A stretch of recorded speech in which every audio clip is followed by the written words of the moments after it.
안녕하세요, 뉴스반장입니다.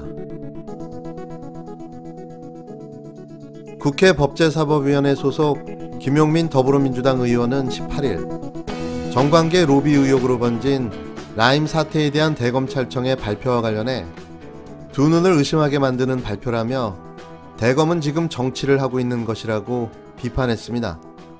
김 의원은 이날 오후 자신의 페이스북을 통해 의혹의 수준을 고려하면 법무부의 감찰에 대해 검찰청장 개인이 입장을 냈다고 해도 이해하기 어려운 상황인데 대검 조직이 이런 입장을 낸다는 것이 믿기지 않을 정도라며 이렇게 썼는데요. 김 의원이 언급한 대검 발표는 이날 오후 라임 사건에 대한 검찰 수사가 제대로 진행되지 않고 있다는 법무부 발표에 반박해 나온 대검의 입장문 때문인데요. 일개 검찰청장이 자신을 중상모략했다며 법무부 장관을 들이받고 나선 거죠. 우리는 이런 상황을 항명이라고 말합니다. 조직의 질서를 무너뜨리고 관리와 승인을 받아야 하는 하부기관이 상급 기관의 지시와 명령 체계를 무시하고 자신의 입장을 고집하며 명령에 불응하는 일을 말하는데요. 항명할 게 따로 있지 이런 어이없는 부실 수사를 해놓고 법무부의 감찰과 지적에 발끈하고 대드는 겁니까? 윤석열은 아주 하극상과 항명을 밥 먹듯이 하고 있습니다. 이에 따라 법무부는 윤 청장을 배제한 별도의 수사팀을 꾸려 김봉현의 옥중 서신과 관련한 라임 무마 검찰 로비에 대한 수사를 진행할 가능성이 커졌는데요. 추미애 법무부 장관은 이번만큼은 절대 그냥 넘어가서는 안 됩니다. 빨리 수사 지휘권을 발동해 한 점의 의혹도 남김없이 철저하게 수사해 그 뿌리를 뽑아야 할 듯합니다. 이번에 드러난 윤석열 검찰의 정치 공작이 빠르게 감찰이 진행될 수 있었던 이유는 지난해 조국 전 법무부 장관이 시행령으로 개정해 놓은 법무부의 검찰 직접 감찰 규정 때문인데요. 또다시 정치검찰의 농간으로 묻혀버릴 수 있었던 사건을 조 전 장관의 시행령 개정이 막았던 거죠. 검찰은 자신들이 그토록 죽이려 했던 조 전 장관에게 역으로 되치기 당하는 아이러니한 상황을 맛보게 된 겁니다. 지난 18일 아주경제 장용진 기자가 단독 특종으로 보도한 뉴스가 눈에 띄는데요.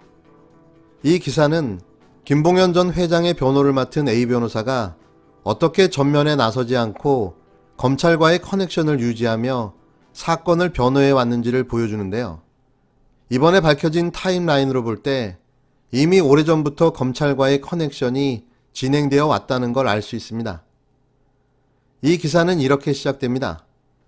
법률전문대학원, 일명 로우스쿨 출신 전문 변호사 J씨는 지난 5월경 라임 사태 관련자의 변론을 맡아달라는 의뢰를 받았다. 알고 보니 J 변호사가 맡았던 피의자는 김봉현 전 스타모빌리티 회장이었다. 사회적으로 이목이 집중되는 큰 사건을 맡게 된 J 변호사는 처음엔 두말할 것 없이 맡을 생각이었다. 하지만 그는 몇 분 뒤 단칼에 사건 수임을 거절했다. 검찰하고 세팅이 끝났어요. 변호사님은 같이 왔다 갔다 해주시기만 하면 돼요. J 변호사는 정말 불쾌하고 자존심이 상하는 일이었다고 당시를 회고했다. 알고 보니 그런 연락을 받은 것은 J 변호사뿐이 아니었다. 아주경제 취재를 종합하면 이 무렵 서울 서초동 법조계에서 비슷한 제안을 받았던 변호사는 확인된 것만 두세 명이 넘는데요. 대체로 젊은 데다 경력이 그리 많은 것도 아니라서 대형 사건을 혼자 맡기에 벅차 보이는 경우가 많았습니다. 변호사 물색도 김 전 회장 측이 아니라 검찰 출신 정관 변호사 A씨가 했던 것으로 확인됐는데요. A씨는 라임 사태 핵심 피고인인 김 전 회장이 언론에 보낸 입장문에서 노무현 전 대통령 수사 때 주임검사이자 윤석열 라인 핵심으로 지목됐던 바로 그 변호사입니다. 그러니까 사건 세팅이 끝났다는 A 변호사의 말은 허언이 아니었던 것으로 보여지는데요. 전직 검찰 고위직인 A 변호사 자신을 대신해 현장을 다니며 말 그대로 변론하는 척 해줄 어쏘, 일명 대리 변호사를 찾고 있었던 셈인 겁니다. 이와 관련해 김 전 회장은 A 변호사는 억대의 고액 수임료를 받으면서도 계약서 작성은 물론 전면에 나서지도 않았으며 대신 어쏘 변호사를 앞세워 뒤에서 검찰과 막후 역할을 했다고 밝혔는데요. 한편 김 전 회장은 검찰이 수사를 윤석열 검찰청장에게 유리한 방향으로 이끌어갔다면서 검찰 고위직 출신으로 노무현 전 대통령을 수사했던 A 변호사가 서울 남부지방검찰청 수사팀과 함께 사건을 조작했다고 폭로했습니다. 특히 A 변호사가 윤 청장에게 힘을 실어줄 강력한 한방이 필요하다거나 형사 6부가 합수단 역할을 하고 있고 부장검사도 윤석열 키즈라면서 라임 사건에 윤 청장 운명이 걸려있다며 청와대 강기정 수석 정도는 잡아야 수사팀이 도와줄 것이라고 말했다고 밝혔는데요. 서초동의 한 변호사는 제2 변호사 같은 사례는 변호사 업계에서 꽤 알려져 있던 이야기라면서 처음에는 검찰 고위직 정관 변호사의 갑질이나 예의 없는 행동이 낳은 다소 황당한 에피소드 정도로 받아들이는 사람이 대부분이었지만 나중에 실체를 알고 다들 놀라는 분위기였다라고 전했습니다. 한마디로 바지, 집사 변호사를 말로 세워놓고 뒤에서 은밀히 움직이며 정치검찰과 정치권의 협업을 통해 사건을 쥐락펴락하며 가지고 놀고 있었던 겁니다. 그것도 저들의 입맛에 맞게 말이죠. 더 놀라운 건 이런 사실에 대한 윤석열의 입장인데요. 물론 지금은 몰랐다고 이야기해야겠죠. 설령 몰랐을 수도 있습니다. 하지만 그걸 사전에 알았던 몰랐던 간에 둘 다 큰 문제인 거죠.